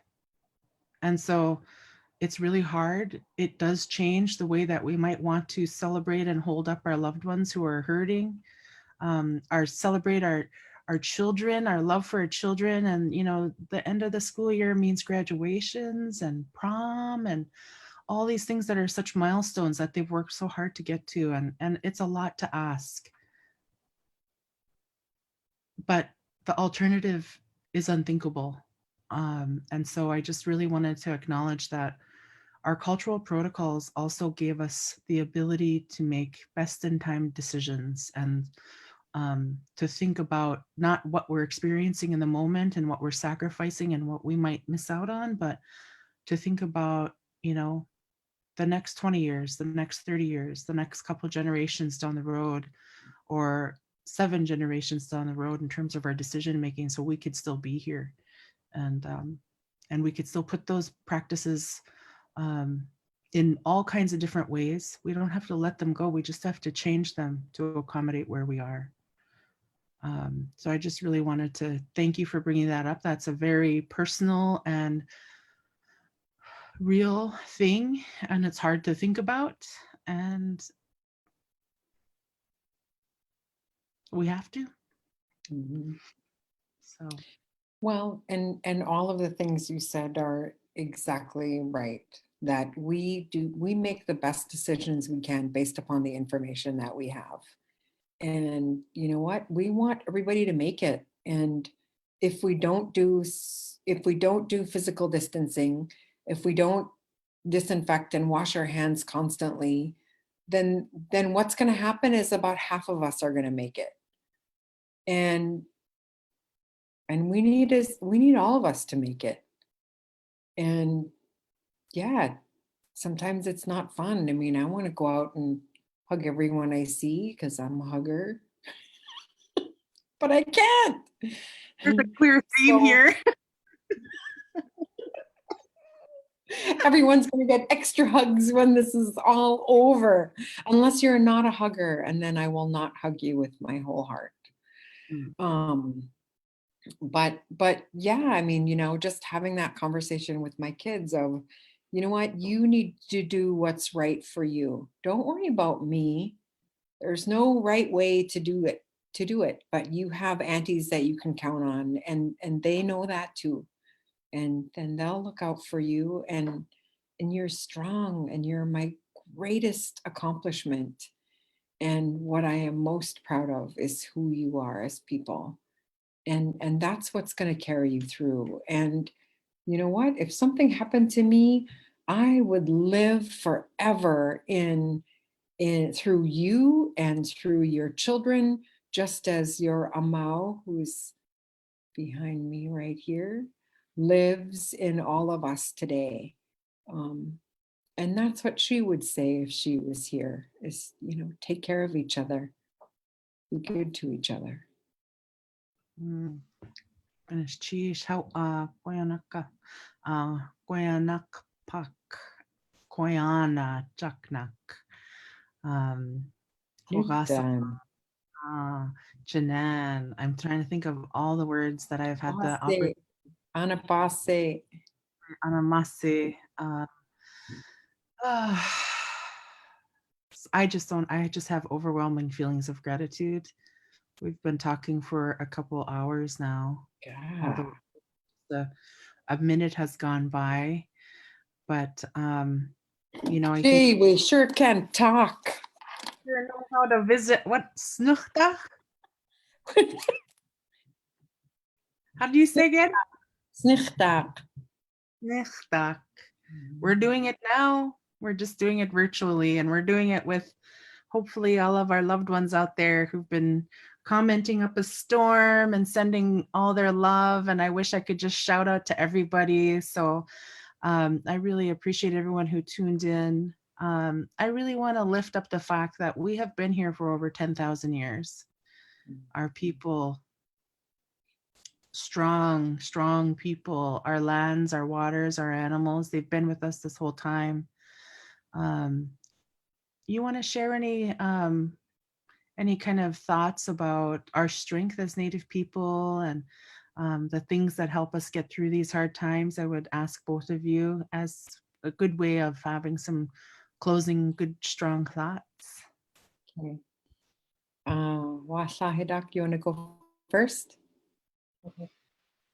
I was just thinking about how beautiful this time is that for me anyways, there's constant travel in the work that I do, and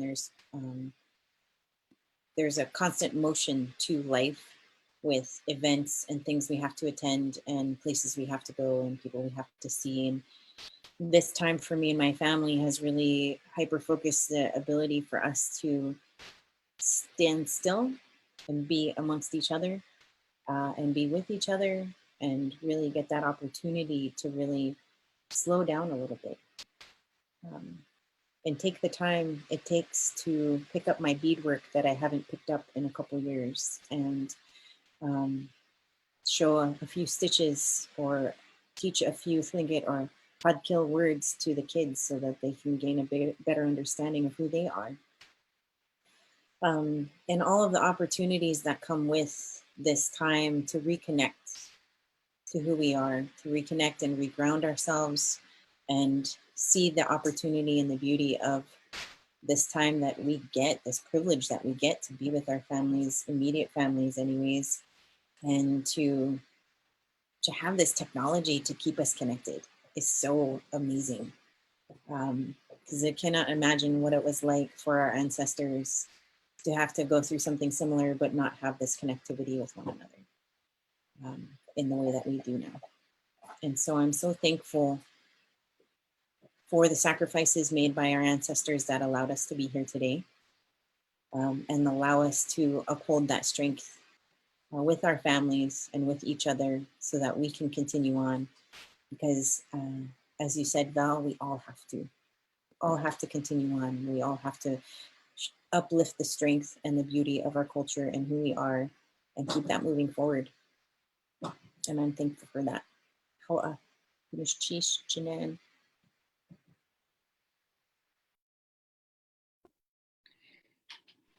Quyana Wáahlaal.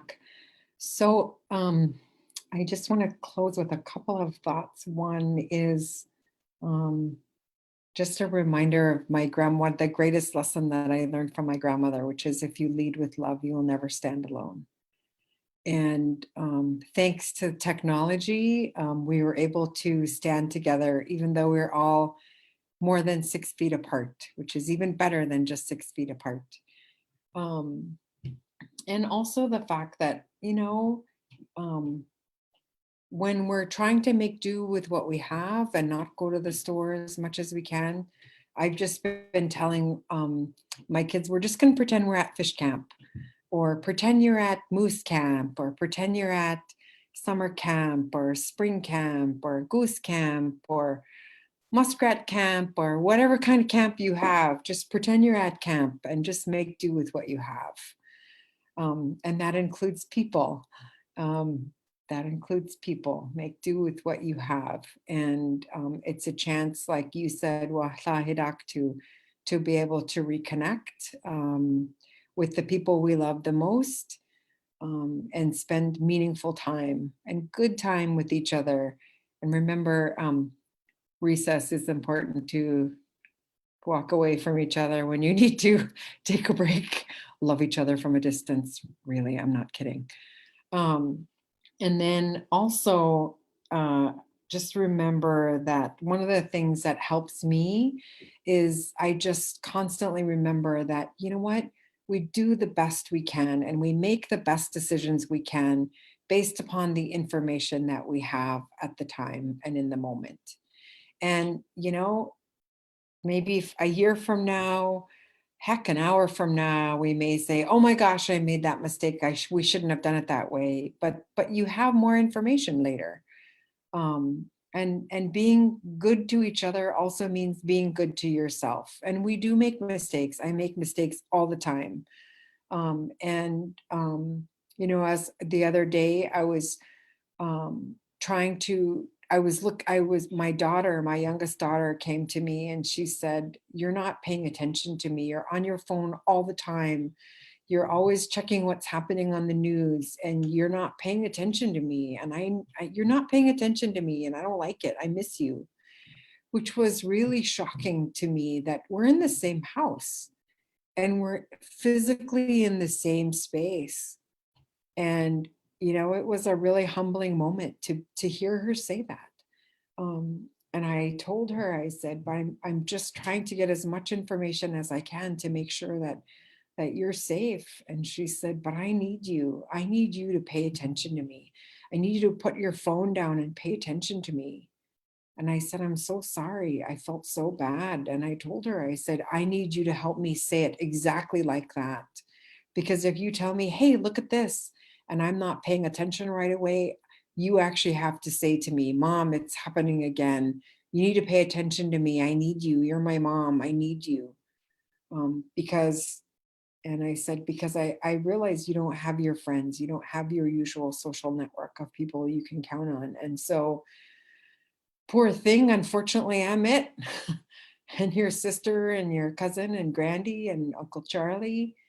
But so remember to check in with each other and talk to each other. And at the same time, I also remember that, you know, I learned a long time ago that people will do the most amazing things under the most impossible of conditions. People will do the most amazing things under the most impossible of conditions. And as long as they have the right reasons.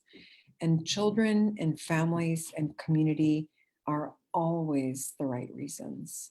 So I just wanted to say Quyana cakneq to both of you for hosting today. This was such a gift of time together and time with our community in a public health approved way. So Quyana.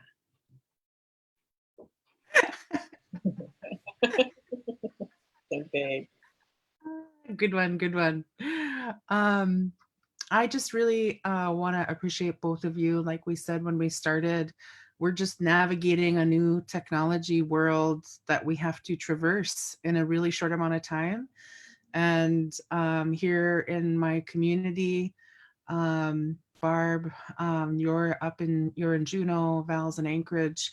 This is our new normal.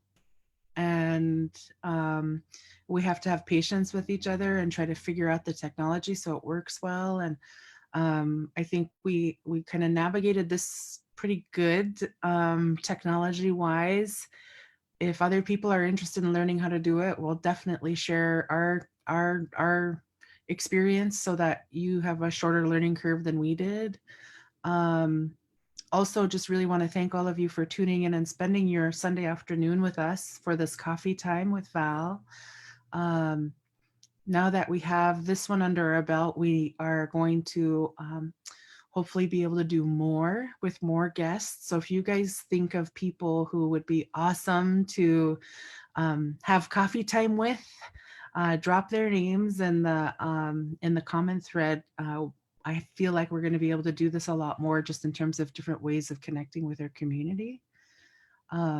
Also, we want to give a space for our young leaders who are also dealing with this, but in multiple different ways, and hear their perspective on their experience living through this time with us right now.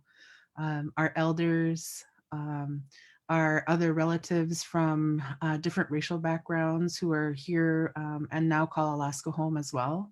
So we're going to try to create some opportunity to hear from a variety of different voices.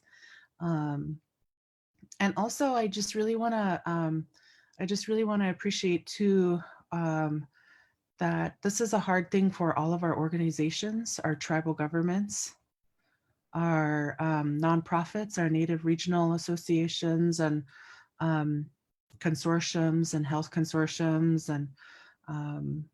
and our corporations, our regional and village corporations. This is an all hands on deck moment for us. And this is when we actually do shine as Native people, when we come together and we're just being good relatives with one another. And we got to really try hard to remember to keep that resolve and that spirit up, because our life literally depends on it. And I was thinking about my grandfather, Gunalchéesh, Tommy Jackson Sr., and he would say, when things are going on, when things are hard in the community, go out and be amongst the people. Don't be an island. Let them see your face. And so we're going to do that virtually. And we want to keep learning from our community, our villages, our folks living in the cities, our organizations. Your wise counsel will help us all make better decisions. So we're going to be tapping in to you folks and hoping for your guidance as we go through this time together. So on behalf of First Alaskans Institute, Gunalchéesh hau'ā for joining our coffee time. And we'll see you guys again soon. Okay. Love you, see you, bye. Love you, see you, bye. Thank you, Val. Thank you, Barb. Love you, Sue. Bye. Quyana.